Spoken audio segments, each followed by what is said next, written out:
Like a 5-gallon tub of ice cream in Michael Moore's bed. It doesn't even need a punchline. The Democrats' midterm lead is disappearing fast. It worked. You got 2 applause lines. All right. The Real Clear Politics average of polls shows the Dems have lost more than a third of its lead over Republicans in the last 2 months. And in that same time frame, Trump's popularity is rising in places where Dems thought they'd have a chance. Like Orange County, California. There are 4 tight congressional races there, but Trump's approval rating grew 10 points in the last couple of months. They don't call it orange for nothing. Yeah, kind of obvious. So why the upticks? Well, a lot of companies gave bonuses to their employees after Trump's tax cuts, like the small business owner who reminded Nancy Pelosi at a town hall that she called the bonuses crumbs. It certainly was not crumbs to them. Yeah. My question is, what can you add to this legislation that would also contribute to the growth of jobs and wages in our country? It's only a small percentage of businesses shared their tax advantage with their employees. So let us thank John for that. Applauding her own comment. She'll never live down that crumbs line. It's like me in that incident at Walmart. Technically, I was wearing pants. So my advice to Dems, keep not having solutions. And also have this person campaign for everyone. Now, having said all this, why aren't I 50 points ahead, you might ask? Can't get enough of that. All right. Chris, what are your thoughts on the Democratic chances? Is a blue wave turning into a blue grave? Well, my immediate thoughts were I liked that guy's energy who asked that question. He was building up all day, you know, like with his family, like, oh, I'm going to say crumbs. I'm totally going to say it. What's she going to do? Like, and then he was just like, when he said crumbs, like very, and you know, I was waiting for him to just be like, nailed it, like under his breath or something. But I don't know. You don't notice it in like, because I always listen to polls and stuff. You don't notice whenever Trump support is up or down. People are pretty much the same. But then every now and then there's like a little trinket of, you know, a friend is not as mean and they're willing to be. It's like the new coming out. It's coming out as a Trump supporter. It's true. It's like the new thing. Yeah. And parents now, like, you know, conservative parents are talking to their kids and they're like, we love you no matter what, but we looked at your internet history. You're searching for a particular red hat. I don't know if you would like to talk about something. It's so true. You're actually seeing some celebrities kind of like putting their toe in the water, saying you got to maybe give the guy a chance. It's exactly like coming out for a Hollywood actor, you know. Not that I would know, Tyrus. Can the Republicans still screw this up? Wait a minute. Why the hell are you talking to me about coming out? You can't be any more out in the open. I scream breeding. What are you talking about? What can the Republicans mess this up? No, they don't have to. Yeah. Here's statistically, typically when there's a change in the presidency, usually the midterms, it usually goes the other way. Yeah. It tends to be at balance.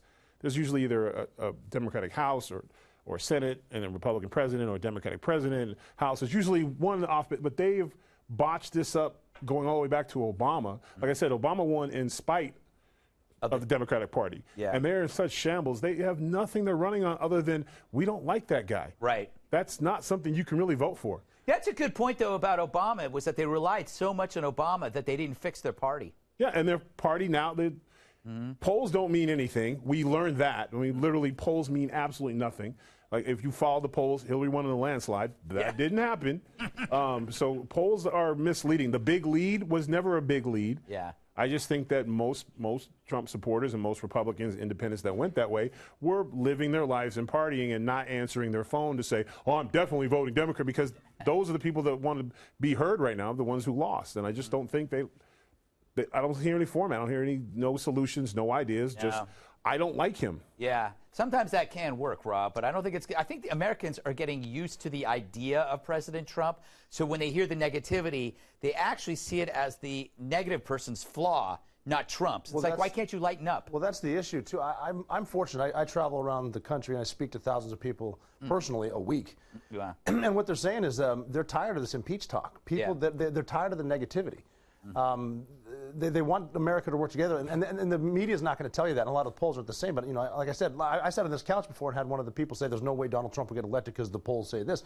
And that's nonsense. Then, like Nancy Pelosi, she's up there saying, applauding her own comment, saying, well, this doesn't work for most, you know, you're one of the few. She's never run a business. She's been a politician forever. She runs the 12th congressional district in San Francisco.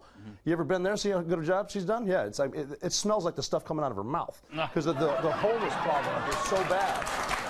You know, 542 companies, private businesses gave bonuses, pay raises, just new benefits based on the tax cuts. And all she's been able to say is, well, if we get the House, we're going to impeach and raise your taxes. I might be eating crazy sandwiches or something, but like, how would you vote for these people? Yes, the idea of crazy sandwiches sounds like fun. It does. So, Kat, shouldn't, like, if you're running, what would you do? Like, wouldn't you? Would you steal a page from Trump, or would you? What would you do? Well, in my opinion, the Democrats are not ready for leadership any more than someone who's still getting over an ex is ready for a new relationship. Nice. They're still in the phase where they can't talk about anything else except for the person who broke their heart, being Donald Trump. And that's not going to attract voters any more than it would attract a new partner. Basically, the Democrats are like that drunk girl on a first date that just keeps babbling on about her ex-boyfriend and how he was such a jerk. And she doesn't understand why she doesn't get a call back the next day. They need to move on, get over it, or they're never going to win anything. Every guy here is nodding their head because Been there. I've been there. Oh, been there. Many years Oh, ago when so I was bad. single, and like if you're looking forward to a first date, and this is before they could check their phones. I haven't been that far yet where I'm looking forward to the first date. I'm still working on that. But. Great metaphor. I love a great metaphor. I think they should focus on the fears that are legitimate. California's in trouble with the homeless situation, the sanitary situation, the disease problems that are culminating from these homeless encampments. That's a little scary. They got to solve the homeless issue.